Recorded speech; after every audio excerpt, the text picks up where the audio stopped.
Hey everybody, my name's Claire. I use she, her pronouns, and I'm joining you today from the lands of the Whadjuk people of the Noongar Nation over here in Boorloo and Perth. So I just wanted to also acknowledge the traditional owners of where we live. I'm joined by my colleague Andrew, who unfortunately is having some video issues, but he is here. So we're really excited to bring this webinar to you today for well, to support you really to be a bit more prepared in emergencies and other situations to help keep you safe and help get through those situations in a much more organised and safe way. So a little bit about myself, if we can go to the next slide, Andrew. There's Oliver. There's a photo of Andrew and myself, just in case he still has those video issues. So a little bit Yes, he about has. us. Oh, sorry. So yes, a little bit about us. So as I said, my name's Claire. I am a person with disability myself, and I'm a disability advocate doing lots and lots of work in lots of different spaces. One of my passions is emergency preparedness and supporting our communities to have better experiences in the lead up to, during, and in the recovery from emergency situations. I also am a volunteer with the Department of Fire and Emergency Services over here in WA in a couple of volunteer bushfire brigades. So I get to see both sides of the coin, which is what brings me sort of here today. Andrew, did you want to do a quick introduction of yourself? Yep, thanks, Claire. Hello. I do apologise for the videos not working, and I have no idea why. I'm not that tech advanced to be able to fix that on the fly, but I hope you can hear me. Yep. As I say, my name's Andrew. I also live in Perth. I live in a suburb called Girraween, which in local language, Noongar language, is actually a place of flowers. So it's it's a very nice suburb, about 12 k's north of the city. My background, I've been working in the disability industry for many years, and both as an able-bodied person and then acquiring a physical disability 10 years ago. I'm a below knee amputee. Um, my current work involves a lot of advocacy, both individual, group, and systemic, working with amputees, navigating pathways. Claire and I have been working together on the PCEP projects for, oh gosh, probably about 4 years now, and it's definitely a passion of mine, for those of us who have physical disabilities, to get a much better understanding of what is required on your side and then also on the other side, on how you will be, how the best ways to look after yourselves in the face of an emergency. So we're very excited to be able to present to you today, so thank you for having me. Yeah, thanks, Andrew. So if we can move to the next slide, please. Today, some of the things that we're going to cover, we're going to talk about preparedness and why this is so incredibly important for you to know about. We're going to talk about what are some of the examples of risks, because they're not always the big things that people think about, but they can have a huge impact on your life. We're going to have a chat about the warning systems and when to act and where to get the right information, because there's lots of misinformation during these during these events. We'll talk about getting prepared and some of the tools that you can use. And then we're actually going to have a little bit of a focus on assistive technology as part of your preparedness plan, because we know that a lot of folk with cerebral palsy use quite a lot of assistive technology. And I think it's not something that is always thought about, but can have a huge impact if something were to happen to it. We're also going to have some time for a Q&A at the end. Now, I do want to assure you that if we don't get to all of your questions, what Andrew and I like to do is take a moment after these events and respond to them, and we'll send them through to Oliver via email for distribution. So even if we don't get to your questions today, we will absolutely answer them after the event. The other thing that we will be doing is sending through to Oliver for distribution is share a copy of the slides, and also a low graphic copy of the slides should you wish to print them without all of the colour and pictures. So those will come your way after the event. Next slide, please, Oliver. Okay. So just some brief facts about why this matters so much. There was a survey done in 2013 by the United Nations Office for Disaster Risk Reduction, and then there was a subsequent survey done about a year and a half ago. Not much had changed in those 10 years, despite a massive increase in emergencies, in disasters, in impacts of climate change.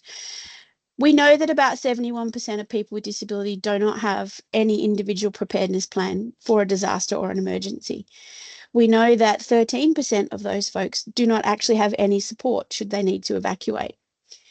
We know that about 85% of people with disability have never ever participated in any form of disaster management or risk reduction activities, either at home or in their community. And we know that only 20% of us would be capable of evacuating if there was a disaster. Unfortunately, the statistics tell us that we are 2 to 4 times more likely to die or be injured in an emergency. We know that we face a much higher risk of property loss, and we feel the impacts of displacement far longer than people without a disability. The thing is, we have the right to be rescued, but we come up against, in these situations, the reality of what we call triage. So where emergency services and responders are trying their very best to work with the whole of community, and when resources are tight, as they often are, we do come up against the realities of that triage. The really cool thing is, and that's why you're here today, is that you're ready to be part of the solution. And that's what we're going to help you to become to be part of. So, Andrew, I'm going to move over to you now for the next slide, please, Oliver. Yeah, thanks, Claire. So what are we actually preparing for? So many people consider well-known emergencies such as fire or floods, but there are up to 28 different types of hazards and emergencies that emergency service agencies, fire department, police, ambulances prepare for. It's important to remember not all things you may be impacted by will be the same that are impacting the things that are impacting in your area. And for an example of that, a flood can close vital transport links, causing shortages of fresh food. There's an issue we had with bushfires and getting trains across from the east coast to the west coast, because we only have that one train line all the way through. So that impacted fresh produce in Western Australia. It's also important to remember to have emergency plans for incidents that may only impact you personally, such as a health emergency. And it's the last thing there is not all things you may be impacted by will be things that are happening in your area. Yep. Yeah, and that's really important to remember. Like right now, one of my things that I have in my alphabet list of diagnoses is ADHD.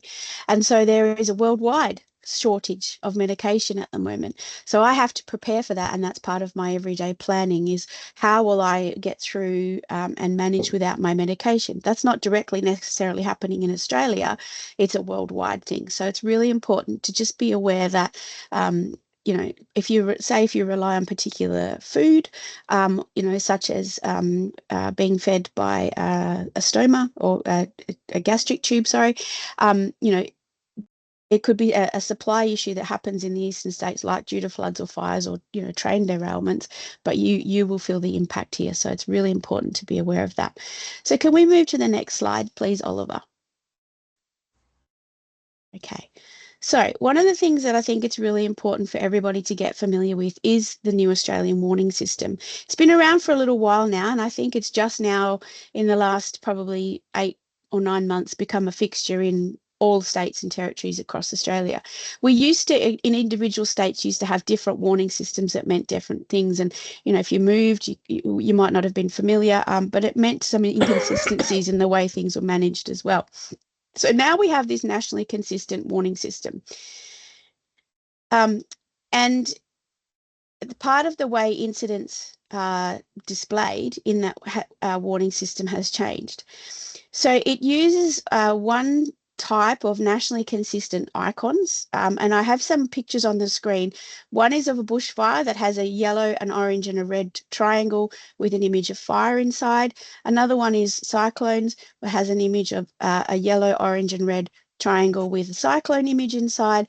And the third is for extreme heat, which has a yellow, orange and red triangle with a little bit icon of a sun inside. Now, that's to try and keep some sort of consistency and familiarity. So you may not know what the actual little icon on the inside is, but you'll recognize the level of danger because of the color. So there are that warning system now has three different levels. So the yellow means advice. And that means that there's an incident that has started. There might not be any immediate danger, but you need to stay up to date and start checking the system or the emergency preparedness websites in your state to stay up to date in case that changes. Orange means watch and act. So that means that the threat level has increased, the conditions are starting to change, and you really should start taking action now to protect yourself. Now, this is particularly important if you are a person that relies on other people for your mobility or transport, or how you're going to get out of a situation. Emergency is the red. So that when we get to an emergency warning, we move to the red triangle, and that is the highest level of warning. That means you are in danger, essentially, and you need to take action immediately. Any delay now is actually going to put your life at risk. Under each of these warnings, there sits a call to action. And each action, so the set of actions gives you a clearer piece of advice about what to do. These calls to action are what's great about them is that they can actually now be used flexibly across all three warning levels, sorry, depending on the hazard. You can go to the Australian Warning System website to check out more information. But if we can move to the next slide, Oliver, I'll show you an example of the calls to action underneath each level. So you can see here under advice, this is the picture on the left is the three levels and the standard information that comes underneath them. So under advice, it says an incident has started, there's no immediate danger, stay up to date.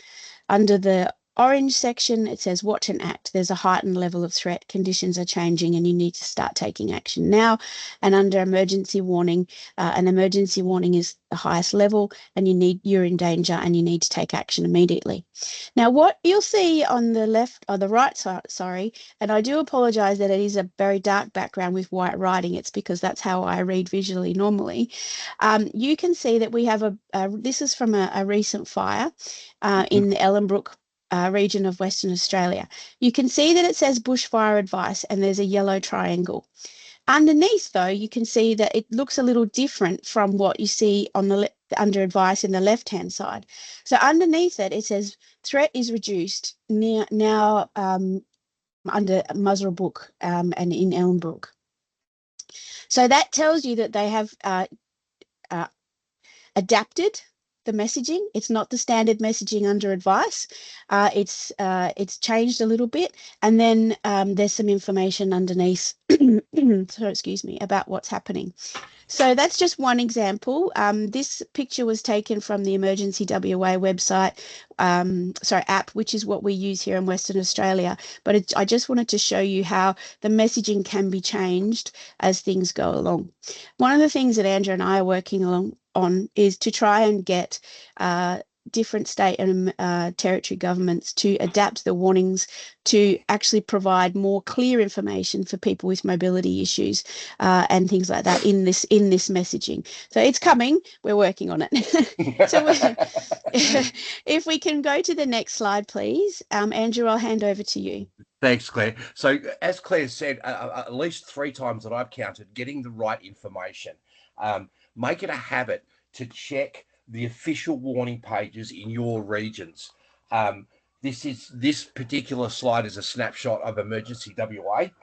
And as you can see on the left-hand side of that slide, there's bushfire advice for places, the city of Kwinana, the Shire of Dundas and Norseman, Mount Holland, a part of the shires of Condon and Yilgarn. So that's the bottom end of the bottom corner of Western Australia.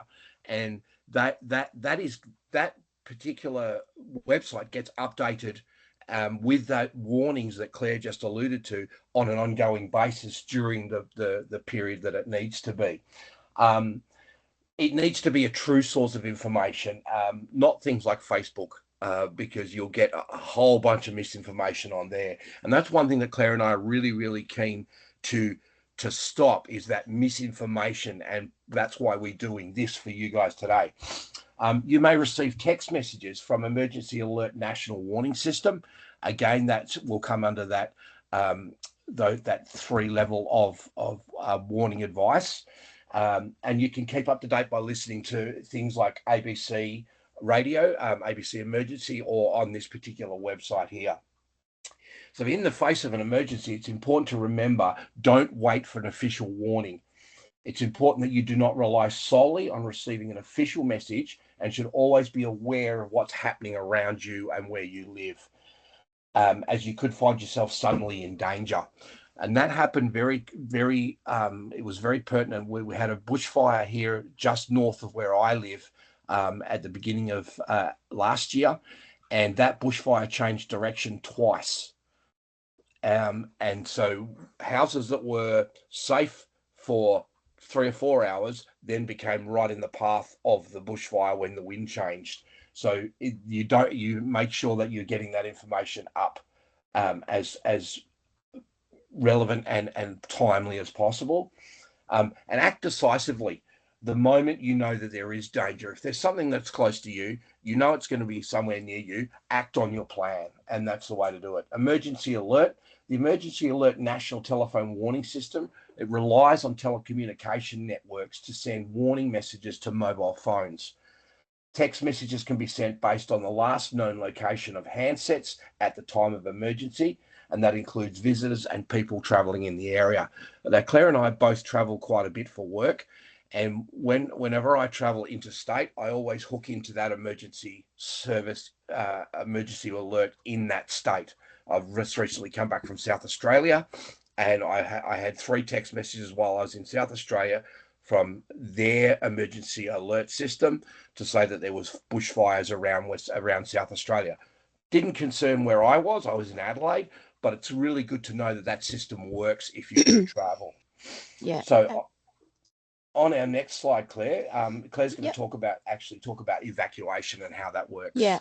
So I just wanted to add on to the part about the right information. What we actually, when we say don't wait for the official warnings, we want you to get into the habit of going online or using the app on days where you think, if it's extremely hot or, something could possibly be happening, and get used to checking the warnings for the area and where you live each day, so that you can actually start, especially if you're a person who takes a long time to get prepared, pack everything and get moving. So you can start making this part of your day. It's really important. If it takes you longer, then you need to give yourself longer. So get in the habit of checking each day what might be happening in your area through the official channels. Because what's really important, the point that Andrew raised about the emergency warning system, it relies on telecommunications network. If they have failed because of a bushfire or because of extreme heat or something like that, you may not get that text message in time. So get in the habit of being proactive. Yeah. Thank you for moving to the next slide, Oliver. So what I wanted to talk to you about evacuations is, a lot of people think, well, we'll just go when it's time to evacuate. But that could be really, really challenging for you, and you may not actually be able to have the support come to you in the way that you need. Evacuation centres themselves should only ever be seen as a last resort, particularly if you are somebody that has high support needs. For here in WA, the Department of Communities that runs the evacuation centres, they try really hard to find alternative accommodation for people who have high support needs, but it can take time and they may not be available. Evacuation centres may not necessarily be accessible. So that's one of the homework things we want you to take away today, is find out about the evacuation centres in your area and which ones are accessible. Don't just assume that they all are, because some of them are quite old and may not be. Make sure that, they can be, very overwhelming for people with sensory needs. They may not have the hoists or the changing rooms that you might need. The staff will do their best to support you, but they are going to be supporting a lot of very distressed people. It's chaotic, it's it's organized chaos, and it's not necessarily a space that you really want to be in. So we want you to be prepared so that you can go somewhere else if you need to. The other thing that I think it's really important that you're aware of is if an evacuation order is issued in your area, your support workers may not be able to get in to come and get you out. And that's why preparedness and being aware of what's happening in your area is so very, very important. So I as a volunteer firefighter, I see often that when we move to evacuate, the police come and they close the roads, which means that your supports or your taxi driver or whoever that might be may not be able to get into the area to come and get you out again. And the emergency services will do their very best, but they are also in very short supply and in many regions of Australia entirely volunteer led. So there's a lot happening. So what we want you to do is be safe and be prepared and be leaving before it ever comes to this situation. Can we go to the next slide, please? Too far. That's the one. No. Nope. One back. That's the one. Beautiful. Yep. Thank you. Thanks, Oliver. So let's get prepping. Personal preparedness is the most important thing anyone can do to make sure that they are safe in an emergency. Being prepared helps people to better respond and recover faster. We all need to be ready and know what to do. It's not just about what to do in an emergency situation. We need to think about prevention, preparedness, response, and recovery. There are actions that people with disabilities can take to increase their resilience to disaster in each phase. And as we're talking about PCEP, that is on our next slide, and Claire will go into that in a little bit more depth. But we also want to share some other resources with you at the end of the presentation.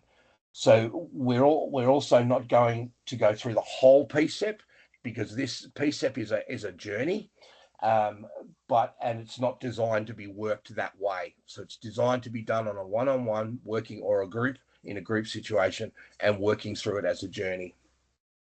So PCEP is just one example of a preparedness tool, and you can see the book on there. When I first came across this, I was a little bit skeptical, but then I worked through the booklet itself, built myself my own recovery kit, made sure that my house was ready to go, built all my own stuff, and we're going to touch on a bit of that in a little while. So over to Claire. And what we both love about PCEP, thanks, Oliver, is that it was actually designed by and with people with disabilities. So that's what makes it so powerful, because it's us that have created this. So this is a picture from the person-centered emergency preparedness workbook. It's so we call it the preparedness wheel, and it's got all of the capability wheel. Thank you. I've not had a coffee today. Okay. So it's the capability wheel talks about all of the different areas of your life that you might need to look at, and it breaks it down into some really easy steps for you. So what we want you to know is that it's not a one-time event. It's not a, sit down and do it in 10 minutes. This is a really in-depth look at your life and what you might need. It's also really important that you keep any preparedness plan as a living document, and you regularly update it as your needs or your support needs change. I have some people that we've worked with who have now used their NDIS plan review time as a trigger point for them to look at their plans, because there might need to be things that go into their NDIS plan or whatever reason. But what we want you to do is regularly check it, regularly update it, make sure that it's up to date and communicated with the right people. So the capability wheel, you'll see that there's a circle around the outside, and it talks about identifying your strengths, which is a really great place to start. What have you got now that works for you and that you can implement? Knowing the level of preparedness is step 2, and that's, everybody has to just get real about how ready they are right now, and it's okay if you're not. It's what you do about it next that matters. Then we're going to talk about step 3, which is planning for your individual needs and how you're going to manage them. And at the very end of this process, it's about communicating your plan, because it's not a very good plan if nobody else knows about it and can help you with it. In the center of the capability wheel, there's lots of different icons that give you kind of discussion points like social connectedness, your communication, and of course, assistive technology, just to name a few. Now, you might only need support in 1 or 2 areas. You might need support in all areas. It's all just down to the individual. So you work on what you need and what the gaps are. But any realistic emergency plan should think about the existing strengths that you have now, your support needs and your situation right now before an emergency. What steps you've already taken to prepare, what are the gaps that increase your risk, and how we're going to address those. So as Andrew said, we are talking briefly today about PSEP, but there are other resources that we will share at the end of the presentation, and we'll also get those links to Oliver so that he can share them with you in an email later on. But probably one of the most difficult questions, if we can go to the next slide, Oliver, and hilariously, we've had this question asked of, fire and emergency volunteers, and they get a little bit uncomfortable because they think that they're onto it and they're not always as prepared as they think they are. So everybody needs to be asking themselves this question. And this is the first step. Where are you right now? If something was to happen today, how well would you be able to manage this situation? Because knowing where you are or knowing what you do every day is actually the first step for your plan for how you're going to manage in an emergency. So think about, on an ordinary average day, what are the support needs that you have? Not what you need in an emergency, but what do you need just right now every day? Now, when you think about how prepared you are, it's actually totally fine to be at level 1. You don't know what you don't know. But what you do next is what's going to help keep you safer. As I said to you, even some of the emergency services personnel who did all of this community engagement work and all of this work on getting them, responses and things like that, when they sat down and looked at their own plans or the plans of those that they love, they were at level 1. Because, life happens and you get really busy. So it's okay to be there. We want you to move through and become more prepared as you go through.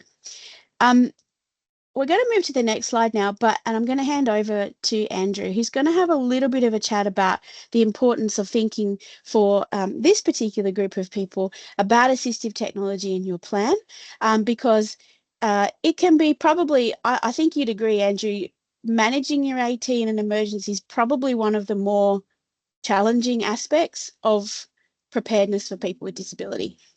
Oh, absolutely, Claire. It's one of those things that we to maintain our independence, we need to have all this stuff around us. So I think at this stage, like when we're talking about assistive technology in your plan, we're talking about your preparedness plan here, not so much your NDIS plan. But as Claire said, for some of us, we go in once a year and have a planning meeting. That's a really good time to actually look at your PSEP as well and go, okay, what do I need to add to this? What do I use now? What do I need to have on hand? Or what do I always have? And what do I need for it to work? And what do I need to maintain it? So those are questions you will also be asking of your planner or your local area coordinator when you're building your NDIS plan. It's no different in that space as well. So what do you use? What do you have now? What's imperative for your mobility, for your independence, where you are right now?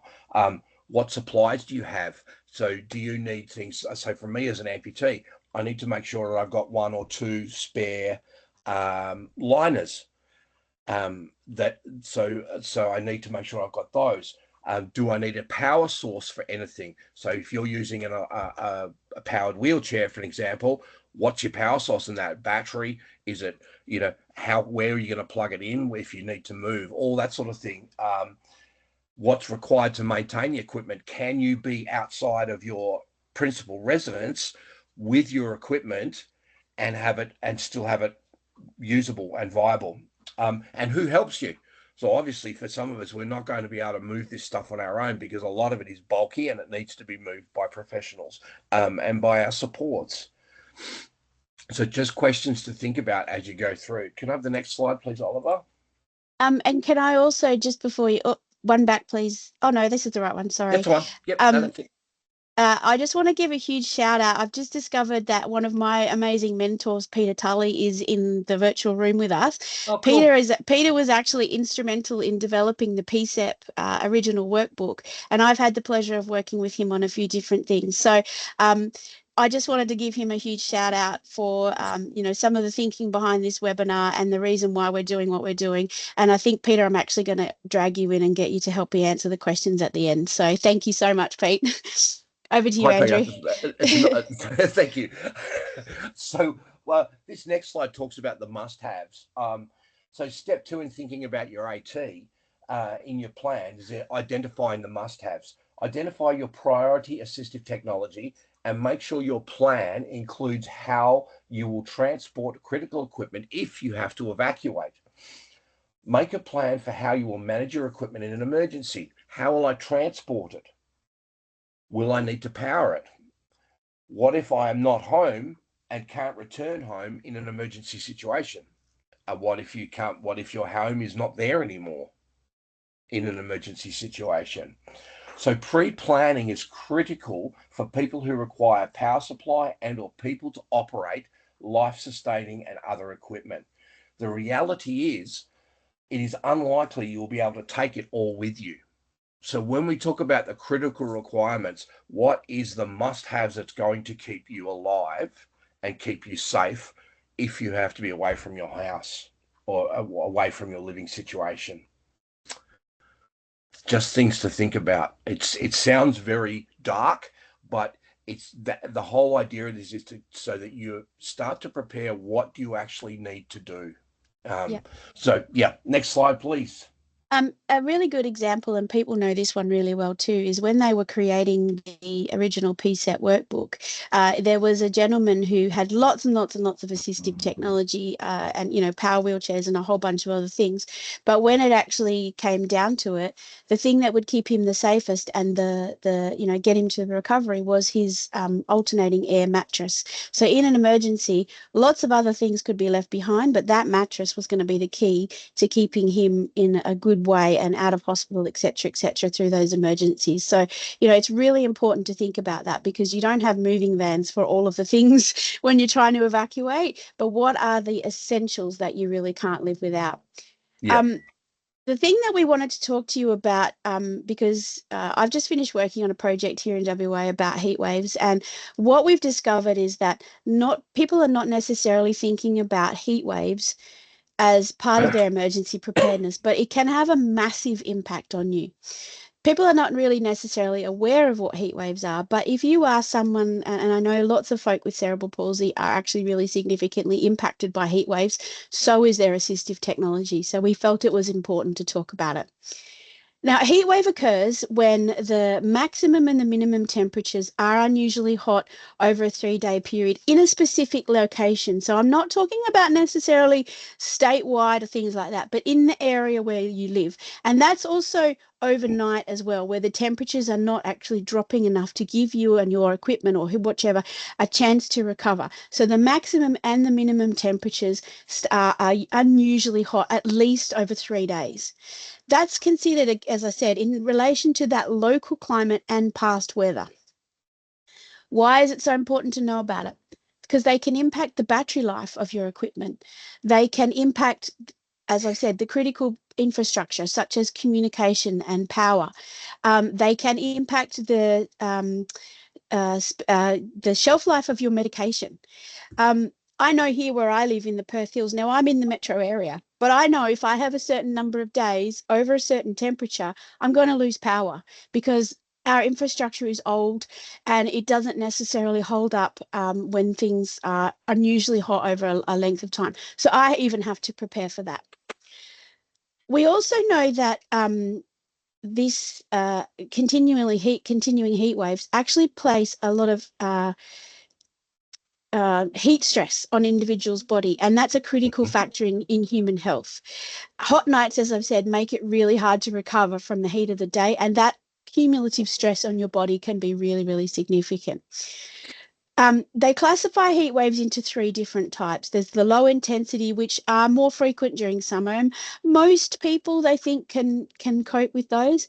Severe heat waves are I used to say less frequent. I'm a bit more reluctant to say that now, but slightly less frequent and likely to be more challenging for groups that are at greater risk, such as elderly folk or people with medical conditions, etc. Extreme heat waves are less rare than they used to be, but they're not as common, and they are a huge problem for people who don't or are unable to take precautions to keep cool, even for those of us who are not impacted by it. Um, you know, people who don't have the opportunity for cooling in their homes or might work outside, etc. They're at huge risk. Um, it's also, again, as I've said, really important to know that the heat waves can impact other things that you rely on, such as transport, your phone services, the internet infrastructure, those sorts of things. So get thinking about heat waves as a significant part of your preparedness. So if we could move to the next slide, please. So what do we do when we're preparing to get ready for heat waves? It's challenging, and I know it's very difficult if you rely on other people for transport, or if you some social housing, well, a lot of social housing here in WA doesn't have air conditioning and energy is expensive, Yeah. etc. So we want to acknowledge that it's really difficult, but we want to give you some ideas. So some of the ideas that you can do, if you're looking at the weather and you're looking at the warnings that there's a heat wave coming, make sure that your phones and other critical devices are charged, but take them off charge once they're full. Try and store your medications in a cool place. So we know of some folk that use those little tiny coolers to store their medication in. Some use ice blocks, some don't. Depends. Try and put it in a cool, dark place, so that it kind of, the overall ambient temperature around that medication is less. If it's not impacted by being in the fridge, if it's still safe, maybe do that. But just be aware of the impact of heat on your medication. Speak to your pharmacist or your doctor about that, because you don't want to be potentially taking something that has now become toxic because it's not been stored properly, or it's gotten overheated. Think about how else you're going to communicate with people. So, who else can you talk to in your street if you need something and the phone's not necessarily working? Try and find low-tech ways to stay cool. So one of the best things that I have, and I actually even use it when I'm out on the fire ground, is a neck wrap that I just put in water, and that cooling water across the back of my neck actually helps my whole body temperature come down. And they're relatively low cost. I've seen them at like workwear, uniform supply stuff places at like $10. They're so effective in helping you cool your overall body temperature, because they just sit across here at the back of your neck. Keeping your feet in a bucket of water if you can, that's actually really helpful in lowering your temperature. What we want you to do is have some low tech options in case the power goes out. So just have some thinking about that. And then also what we want you to do is find out where you can go if you need to. The project that I was working on here was about local governments creating cooling spaces.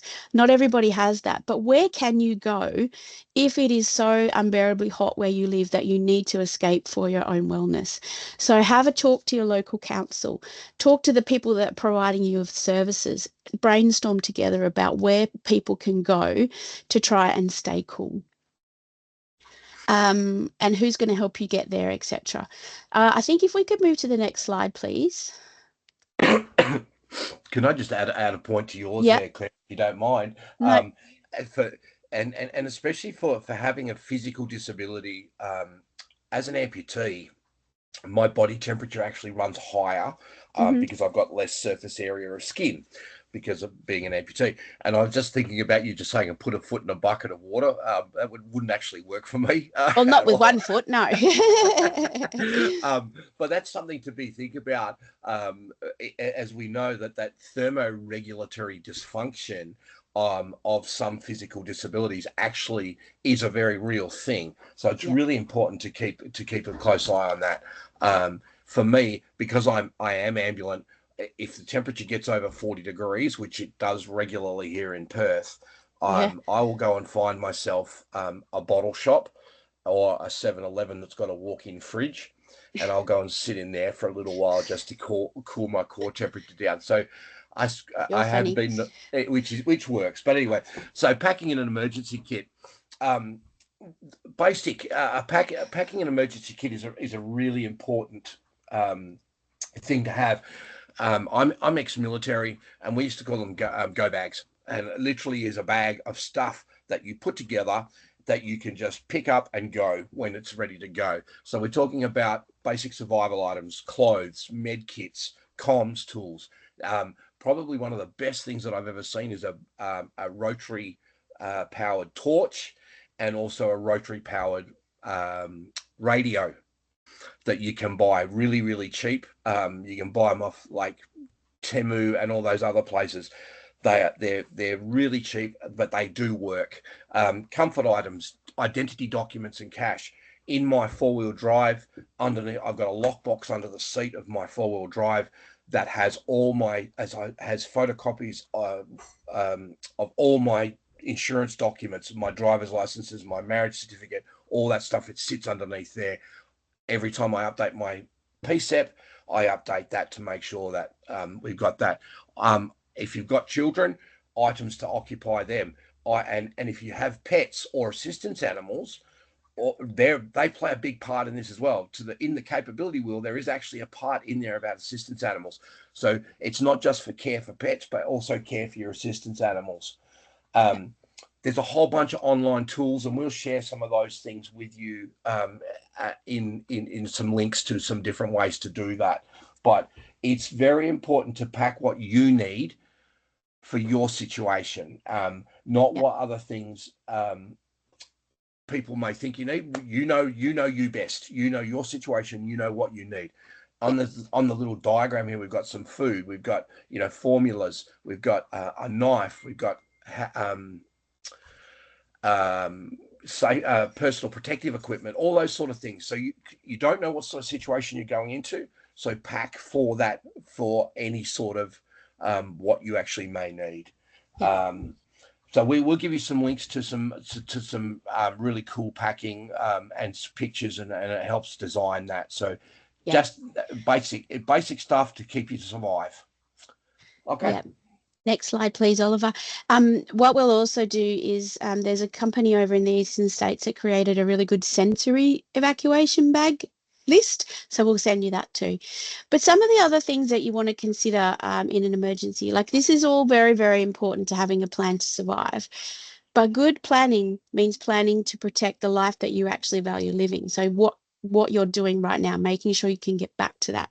So some of the things that you might need to think about are longer term accommodation options.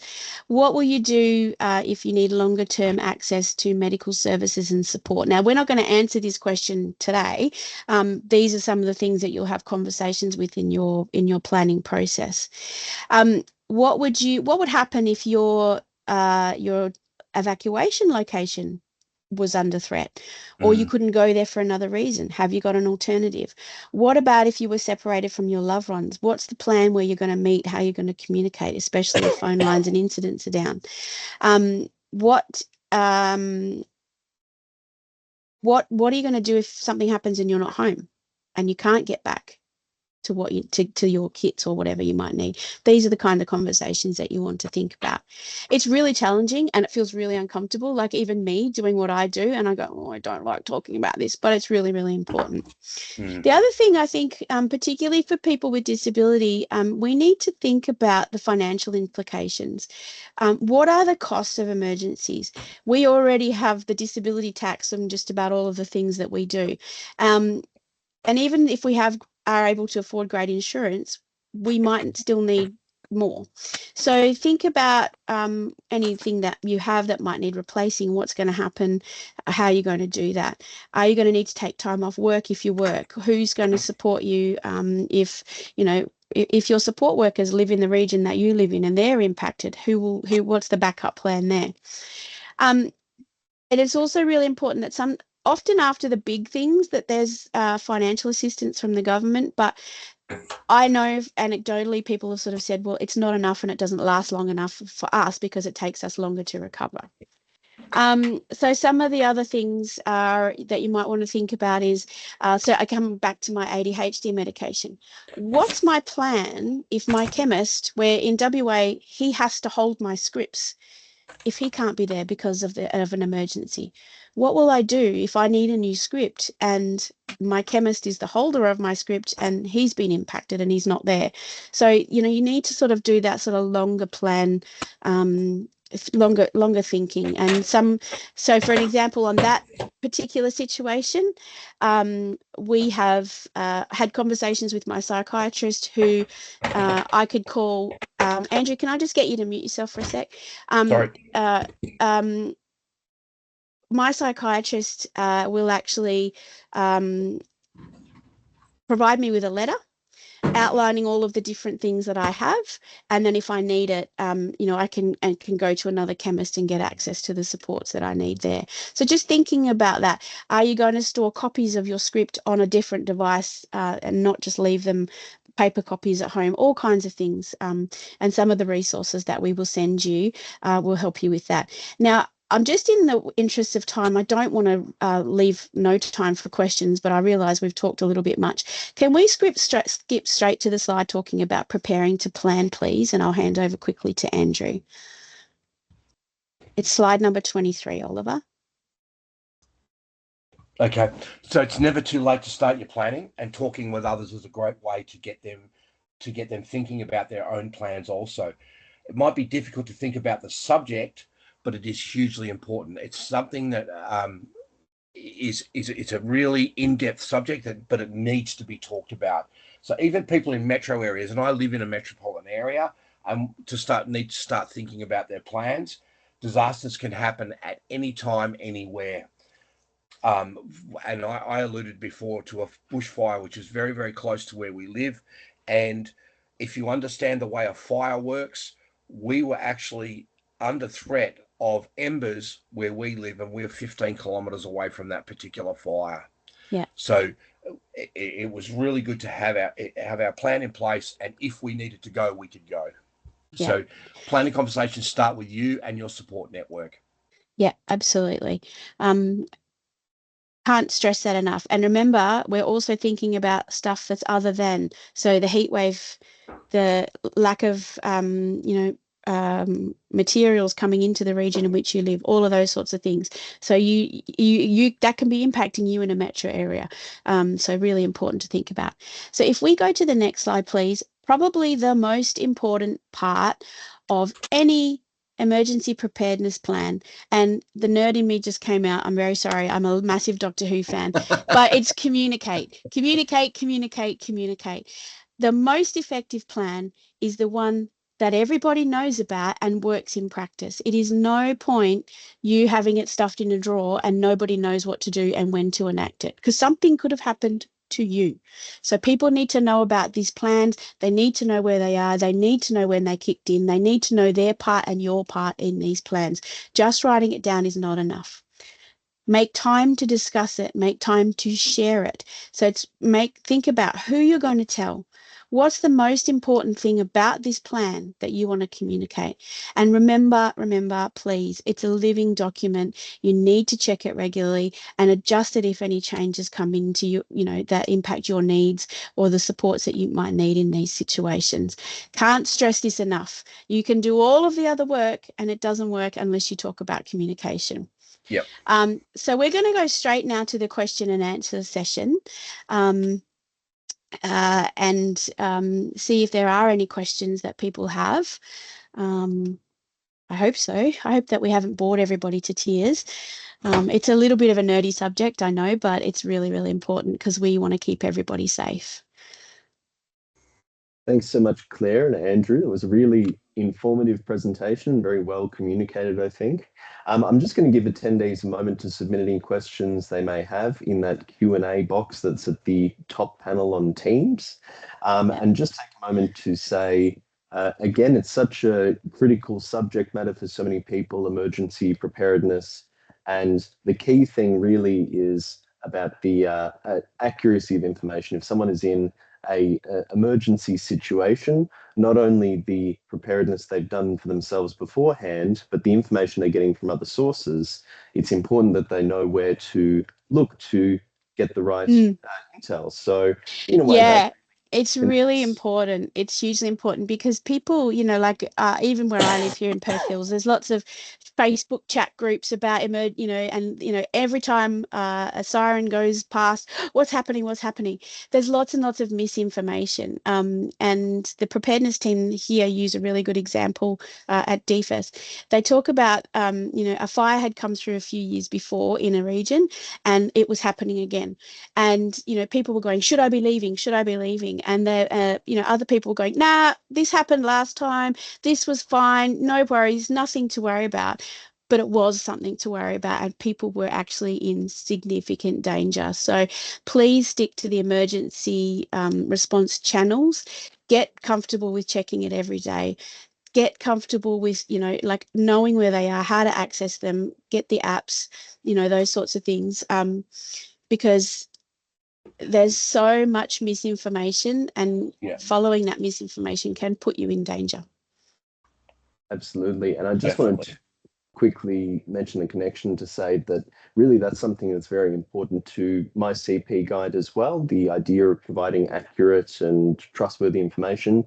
If you're attending this presentation today and you're not familiar with my CP guide, basically it is a free to use platform which is providing an information hub all about cerebral palsy, and it covers a really significant breadth and depth of different topics, all sorts of different subjects.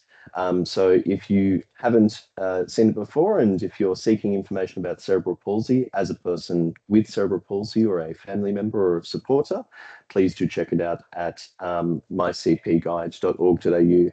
I just see we have a attendee here, Freya, who has their hand raised. I'll just unmute them just to check if they were wanting to ask a question of you verbally. Go ahead, Freya. Thank you. Sorry, it took me a second to undo the mic. That's okay. Button. Thank you. I do have a quick question. Yeah. So my name's Freya. I have high physical support needs and rely on others to be able to do many things. How do you kind of deal with making planning but ensuring that those that support you? Sometimes I live in specialist disability accommodation, so I have some limited choice about some other supports. I choose my own support workers for like going out and that, but I have support workers here and I have limited choice over who that is. But I struggle sometimes with making sure that they're over any kind of emergency plans, and how do you kind of ensure that staff and those that support you who are like making sure that they're all over all that stuff as well as yourself? Like, it's great that if I know it, but if they don't know it, then what's going to happen in an emergency? Yeah, it's a really great question. So there's a couple of things. Do you employ your own support workers? So or do they come through an agency? My support workers, I have my own support workers who I choose, who like come at least like once a day, but there's always someone where I live in an apartment, but there's always a support worker on site. Right. And they're not really my choice. Okay, I see what you mean.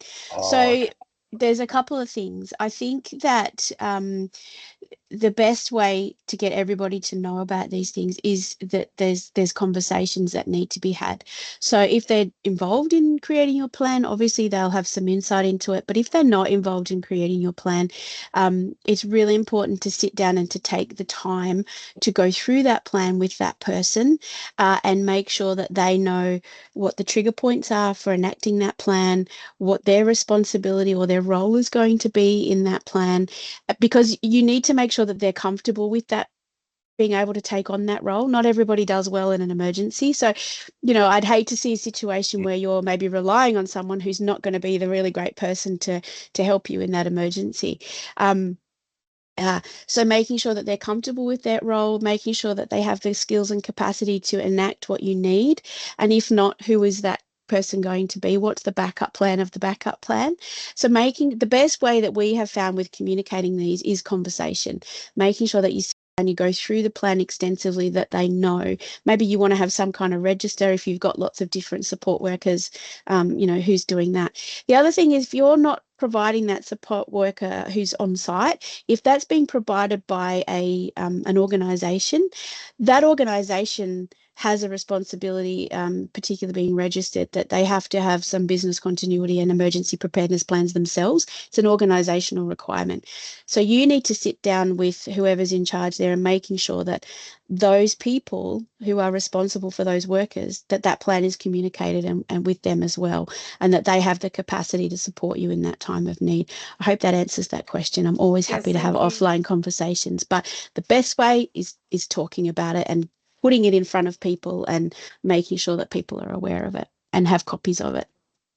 Yeah. Yeah, thank you. Yeah, I think having a copy that I can physically give will be a good start. Yeah. So the PSEP workbook is actually a downloadable document off of the Collaborating for Inclusion website that you can get, and you can print it out or you can just email the PDFs. It's editable, so it's a really great tool for you to use. Okay, thank you. Most welcome. And if I can add one more thing to that, Claire, as well. Freya, I don't know where you are in Australia, but it may, and Claire and I have done this a couple of times with some folks here in Perth.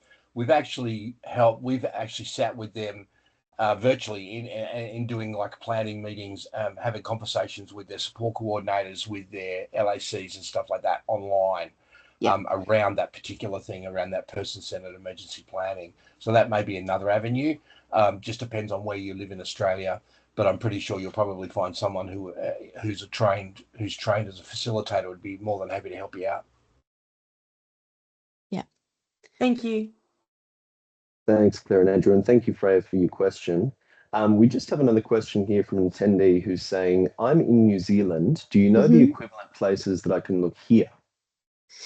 So the really great thing about the workbook is it's free online. You can use it over there. And so in New Zealand, you will still have the Fire and Emergency Services. I'll email you the names. I'll dig them out and find you the names. I know them, but I can't remember the name at the moment. They will have community preparedness teams that can support you with this, and they. If you need support to do a plan, please reach out to us. We're happy to find you some folk that will support you in that. We have lots of resources. We do a little bit of work globally too now, so definitely can support you with that. But your local fire and emergency management agency, whichever the name is, they will have community preparedness people that should be able to support you and talk you through that. But happy to have a conversation with you offline about that one as well. Yep. Thanks, Claire. We don't have any other questions in the chat box at the moment, so I'll just say if there's any concluding thing you'd like to say now, by all means, go ahead, and then we'll probably go ahead and wrap up the session after that. Yeah. Oh, would you mean from me and Andrew or from the attendees? Sorry. Yeah. Oh, okay. So I just want to say thank you. Thank you for your attendance. I hope that you found it useful. On the slides that you receive will be our contact details. We are happy to answer any and all questions. If you're anything like me, you'll go away, you'll think about something after the event that you want to know. So please do reach out. We'll also make sure you get a whole bunch of resources as well. But please try not to be overwhelmed by this situation. The smallest step you start today will be the best step that you can take, I guess. You got to start somewhere. Even if half a step is forward momentum type of thing, please start thinking about it and working on it today. Yep. And just from me, this whole thing boils down to communication and talk about it. Yep. And the more you talk about it, the more we bring it out from underneath, we shine a light on it, the more traction we're going to get with it, and it'll be better for all of us. Yeah, many voices are stronger. Yep.